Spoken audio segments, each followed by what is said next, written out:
ओम शांति। आज 28 जून 2021 के मधुर महावाक्य है और आज की मुरली में गीत बजा है, महफिल में जल उठी शमा परवानों के लिए। तो आज बाबा बच्चों को परवाने के रूप में देख रहे हैं या फूलों के रूप में देख रहे हैं कि कौन से बच्चे कली से फूल बने हैं और फूल अपनी खुशबू चारों ओर कैसे फैलाते हैं। तो बाबा कहे उसके लिए जितना देही अभिमानी स्थिति में रहेंगे उतना अपनी खुशबू को चारों ओर फैलाते जाएंगे और श्रीमत पर चलने वाला ही परवाना बन करके क्षमा पर फिदा होते हैं, अर्थात बलिहार जाते हैं। तो बाबा देख रहे हैं कैसे श्रीमत पर जल मरने वाले परवाने कैसे हैं और फूलों को देख रहे हैं कि खुशबू फैलाने वाले फूल कौन से हैं। तो सुनते हैं बाबा के मधुर महावाक्य। ओम शांति। मीठे बच्चे, अपने को आत्मा समझ आत्मा से बात करो तो फूल में खुशबू आती जाएगी, देह अभिमान की बदबू निकल जाएगी। प्रश्न है, अपनी खुशबू चारों ओर फैलाने वाले सच्चे फूल व परवाने कौन है? उत्तर है, सच्चे फूल वह जो अनेकों को आप समान खुशबूदार फूल बनाए।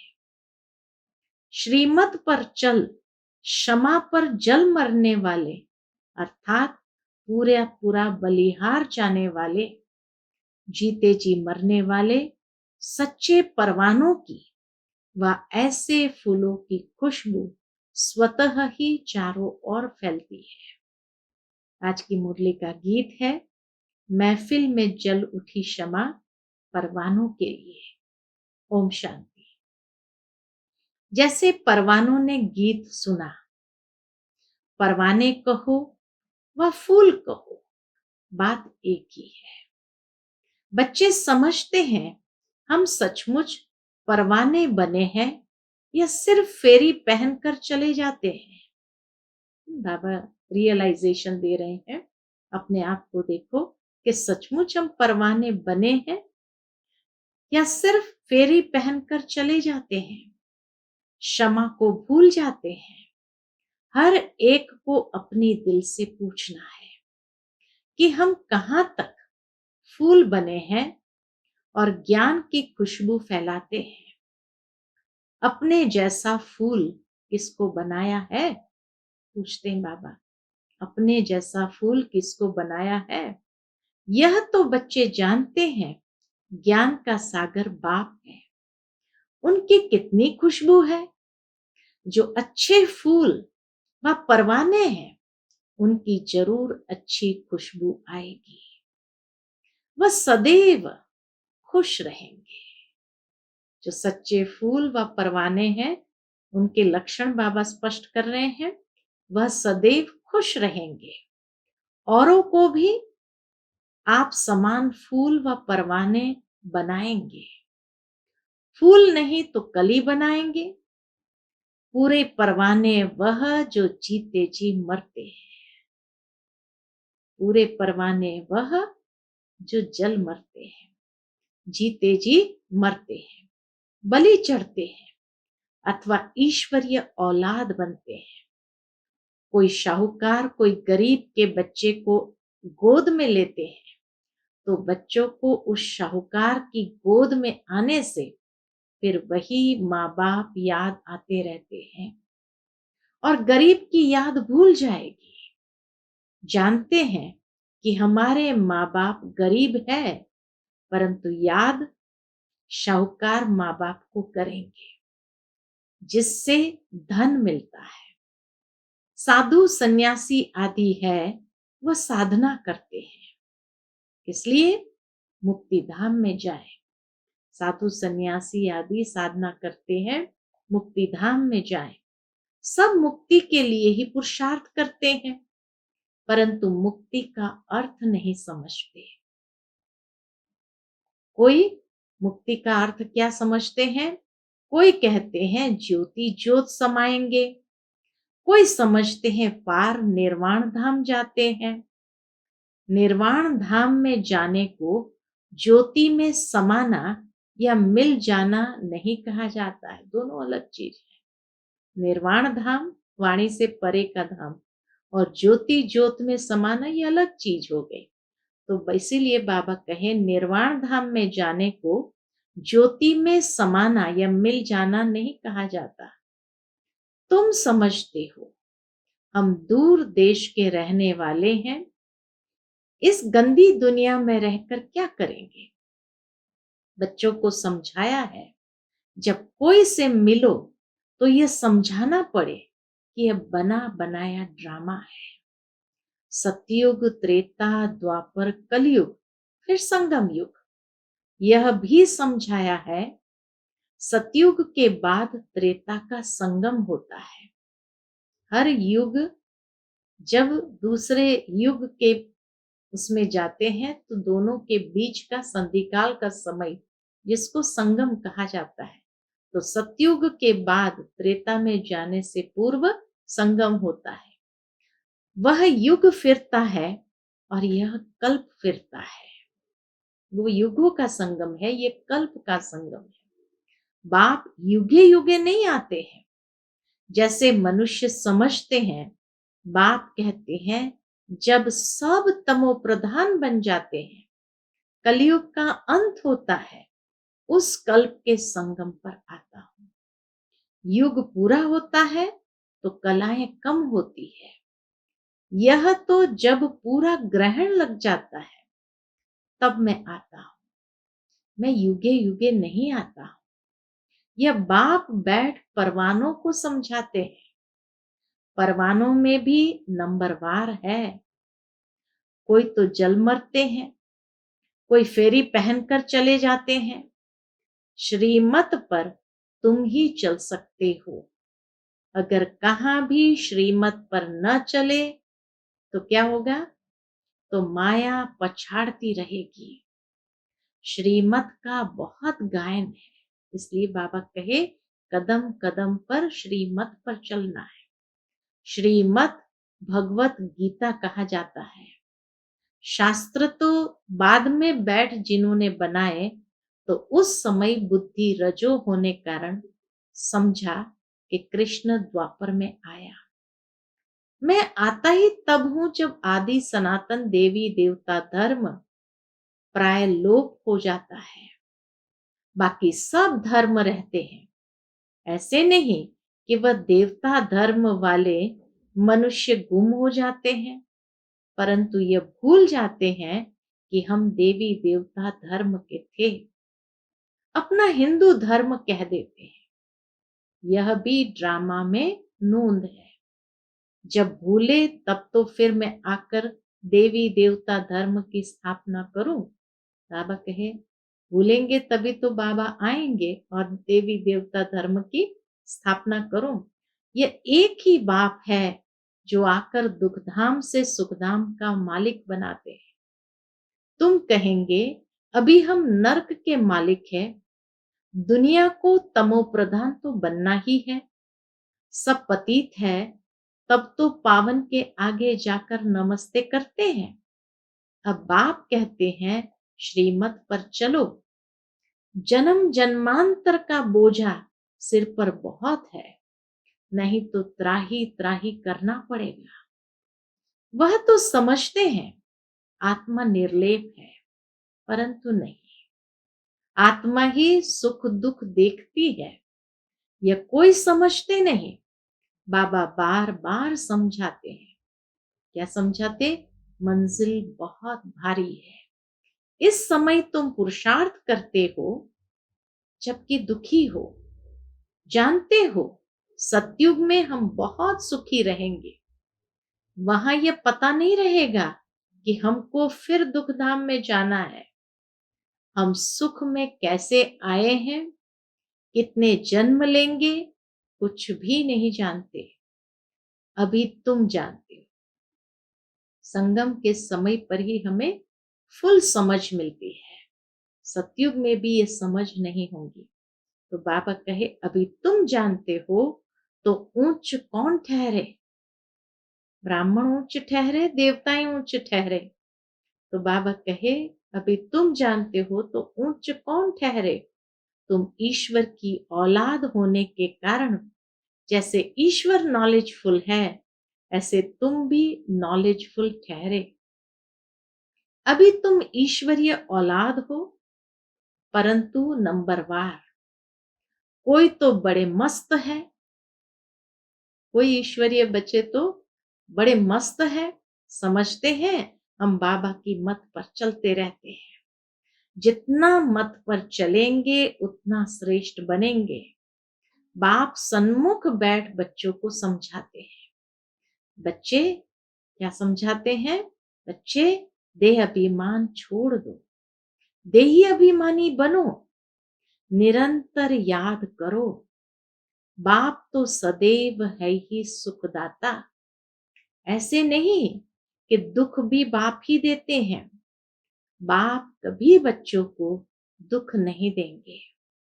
बच्चे अपनी उल्टी चलन से दुख पाते हैं। बाबा किसी को दुख नहीं देते, लेकिन बच्चे अपनी उल्टी चलन से दुख पाते हैं। बाप दुख नहीं दे सकते।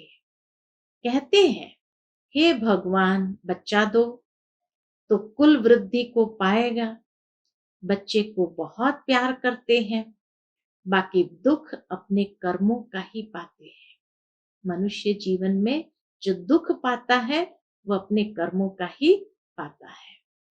तो इसीलिए बाबा कहे बाकी दुख अपने कर्मों का ही पाते हैं। अब बाप तुम बच्चों को बहुत सुखी बनाते हैं। कहते हैं श्रीमत पर चलो। आसुरी मत पर चलने से तुम दुख पाते हो। बच्चे बाप अथवा टीचर अथवा बड़ों की आज्ञा न मानने से दुखी होते हैं। दुखदाई खुद बनते हैं, माया के बन पड़ते हैं। ईश्वर की मत अभी तुमको मिलती है। ईश्वरीय मत की रिजल्ट 21 जन्म चलती है। फिर आधा कल्प माया की मत पर चलते हैं।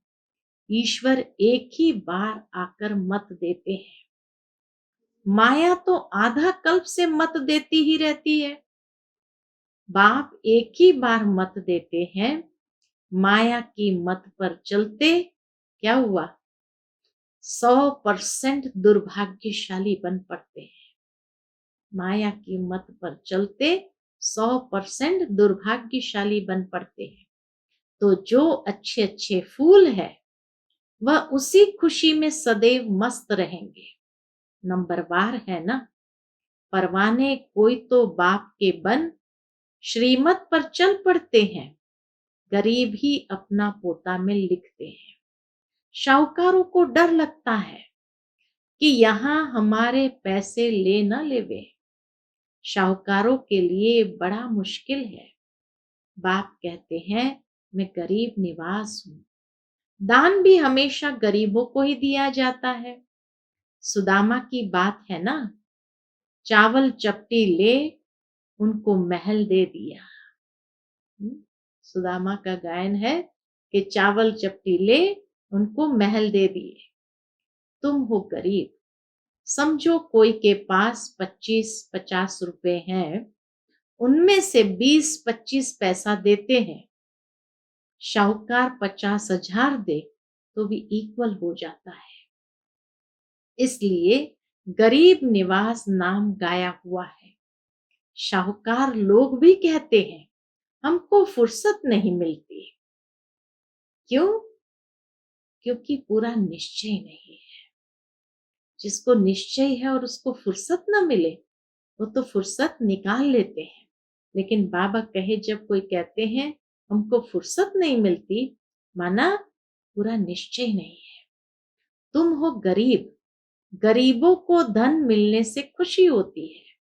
बाबा ने समझाया है यहाँ के गरीब वहां शाहूकार बन जाते हैं और यहाँ के शाहूकार वहां गरीब बन जाते हैं।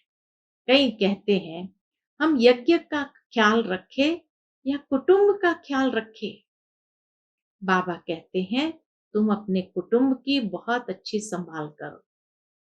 देखो बाबा उनकी मंशा को देखते हुए उनको मत देते हैं कि तुम अपने कुटुंब की बहुत अच्छी संभाल करो।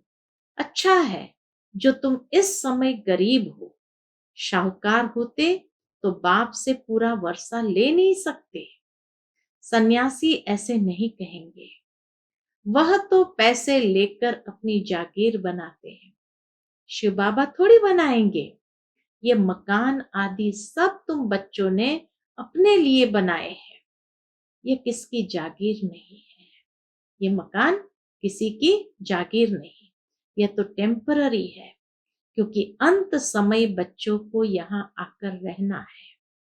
हमारा यादगार भी यहाँ है, तो पिछाड़ी में यहाँ आकर विश्राम लेंगे, बाप के पास भागेंगे। कौन?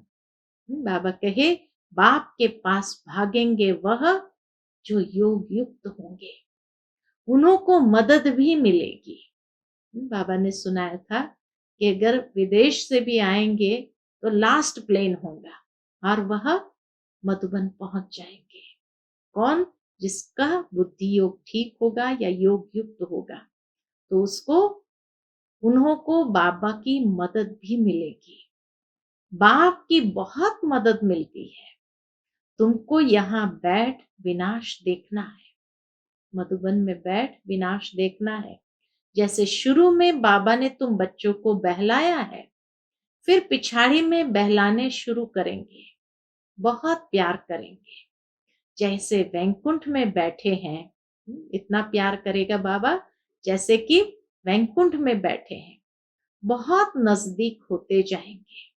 यह तो समझते हैं कि हम यात्रा पर है, थोड़े समय के बाद विनाश होगा, तुम बहुत खुश हो जाएंगे। बस हम जाकर प्रिंस बनेंगे।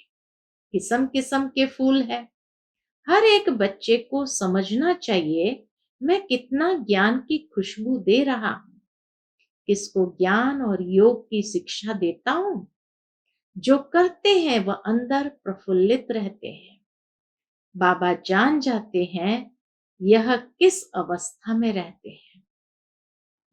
बाबा को सब पता तो रहता है कि हर बच्चे की अवस्था अंदर में क्या है। बाबा जान जाते हैं कि यह किस अवस्था में रहते हैं, इनकी अवस्था कहाँ तक गैलोप करेगी। गैलोप उनकी करेगी जो परवाना बन चुका होगा। बाप समझाते हैं माया के तूफान तो बहुत आएंगे, उनसे अपने को बचाना है। अभी यह राजयोग परम पिता परमात्मा आकर सिखलाते हैं, परमात्मा आकर आत्माओं को समझाते हैं। आत्मा को ज्ञान है, मैं आत्मा अपने इस ब्रदर आत्मा को समझाती हूँ। जैसे परमात्मा बाप हम आत्मा बच्चों को समझाते हैं, हम भी आत्मा है, बाबा हमको सिखलाते हैं, हम फिर इन आत्माओं को समझाता हूं। परंतु ये आत्मापन का निश्चय न होने से क्या होता है? बाबा कहे ये आत्मापन का निश्चय न होने से अपने को मनुष्य समझ मनुष्य को ही समझाते हैं। मैं परम आत्मा तुम आत्माओं से बात करता हूं, तुम आत्मा को सुनाते हैं। बाबा हमसे बात करते, हम आत्माओं से बात करते हैं, और बाबा कहे तुम आत्माओं को सुनाते हो। ऐसे तुम देही अभिमानी होकर किसको सुनाएंगे तो वह तीर झट लगेगा। अगर खुद ही देही अभिमानी नहीं रह सकते तो धारणा करा नहीं सकते। यह बड़ी ऊंची मंजिल है। बुद्धि में यह रहना चाहिए कि हम इन ऑर्गन से सुनते हैं। बाप कहते हैं हम आत्माओं बच्चों से बात करते हैं। बाप का फरमान है अशरीरी नंगे बनो, देह अभिमान छोड़ो, मेरे को याद करो। ये बुद्धि में आना चाहिए। हम आत्मा से बात करता हूं, शरीर से नहीं। बाबा को अंदर में कितनी ये स्मृति पावरफुल रहती है। बाबा कहे हम आत्मा से बात करता हूँ, शरीर से नहीं। बल फीमेल है, उनकी भी आत्मा से बात करते हैं। तुम बच्चे समझते हो हम बाबा के तो बन गए, परंतु नहीं, इसमें बड़ी सूक्ष्म बुद्धि चलती है।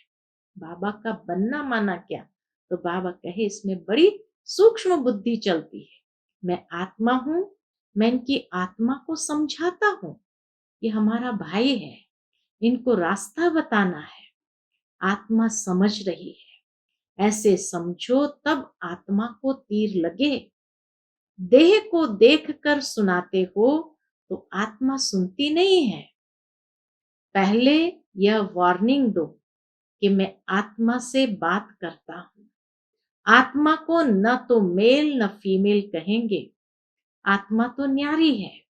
मेल फीमेल शरीर से नाम पड़ता है। मेल फीमेल ये शरीर से नाम पड़ता है। जैसे ब्रह्मा सरस्वती को मेल फीमेल कहेंगे, शिव बाबा को न मेल न फीमेल कहेंगे। तो बाप आत्माओं को समझाते हैं, बड़ी मंजिल है, पॉइंट बड़ी कड़ी है। आत्मा को इंजेक्शन लगाना है, तब देह अभिमान टूटता है, नहीं तो खुशबू नहीं आएगी, ताकत नहीं रहेगी। बाबा कहे देही अभिमानी बनने से ही वो खुशबू भी रहेगी, ताकत भी आएगी।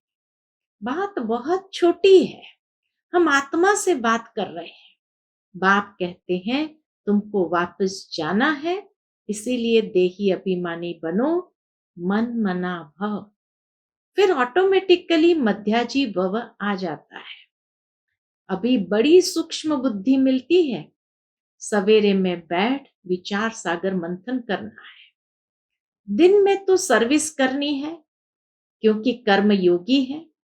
लिखा भी हुआ है, क्या लिखा हुआ है? नींद को जीतने वाले बनो, रात को जागकर कमाई करो, दिन में तो माया का बड़ा बखेरा है। अमृत वेले वायुमंडल अच्छा है। बाप को यह तो लिखते नहीं कि फलाने टाइम पर उठकर विचार सागर मंथन करते हैं। बड़ी मेहनत है। विश्व के तुम मालिक बनते हो, यहां तो हद के मालिक हो। पानी की हद पर भी कितना झगड़ा चलता रहता है, दुश्मनी लगी पड़ी है। आपस में एक दो को ब्रदर समझते नहीं, सिर्फ ऐसे ही कह देते हैं कि हम सब एक हैं। एक तो हो न सके, अनेक आत्माएं हैं, सबका अपना अपना पार्ट है। तुम यहां बैठे हो, कल्प पहले भी बैठे होंगे। पत्ता हिला ड्रामा अनुसार, ऐसे नहीं पत्ते पत्ते को परमात्मा हिलाते हैं। ऐसी ऐसी बातें समझकर फिर समझाओ। हर एक समझ सकते हैं कि हम परवाना बने हैं। हम बाबा की मत पर चलते रहते हैं, फालतू बातें तो नहीं करते हैं। कहाँ अपना पैसा पाप के तरफ तो नहीं लगा रहे हैं। बाबा कहे ये सब ध्यान देना होता है। अच्छा, मीठे मीठे सिक्के लदे बच्चों प्रति माता पिता बाप दादा का याद प्यार और गुड मॉर्निंग। रूहानी बाप की रूहानी बच्चों को नमस्ते। हम सब रूहानी बच्चों की रूहानी माता पिता बाप दादा को याद प्यार, गुड मॉर्निंग और नमस्ते नमस्ते। शुक्रिया बाबा, शुक्रिया। आज की मुरली से धारणा के लिए मुख्य सार है। पहली पॉइंट, स्वयं को आत्मा समझ, आत्मा से बात करनी है। देही अभिमानी बनकर सुनने सुनाने से धारणा अच्छी होगी। दूसरी पॉइंट, नींद को जीतने वाला बनना है, रात को जागकर कमाई करनी है, विचार सागर मंथन करना है। किसी भी फालतू बातों में अपना समय नहीं गंवाना है। आज का बाबा का मधुर वरदान है, माया की नॉलेज से इनोसेंट और ज्ञान में सेंट बनने वाले संपूर्ण पवित्र भव। माया की नॉलेज से इनोसेंट और ज्ञान में सेंट बनने वाले संपूर्ण पवित्र भव। जैसे सत्युगी आत्माएं विकारों की बातों की नॉलेज से इनोसेंट होती है, वही संस्कार स्पष्ट स्मृति में रहे तो माया की नॉलेज से इनोसेंट बन जाएंगे। लेकिन भविष्य संस्कार स्मृति में स्पष्ट तभी रहेंगे जब आत्मिक स्वरूप की स्मृति सदाकाल और स्पष्ट होगी। जैसे देह स्पष्ट दिखाई देती है, वैसे अपनी आत्मा का स्वरूप स्पष्ट दिखाई दे, अर्थात अनुभव में आए, तब कहेंगे माया से इनोसेंट और ज्ञान में सेंट, अर्थात संपूर्ण पवित्र। आज का बाबा का मधुर स्लोगन है, अंदर की अशुद्धि ही संपूर्ण शुद्ध बनने में विघ्न डालती है। अंदर की अशुद्धि ही संपूर्ण शुद्ध बनने में विघ्न डालती है। यानी अपनी ही कमजोरी हमारे लिए शुद्ध बनने में विघ्न रूप होती है। अच्छा, ओम शांति।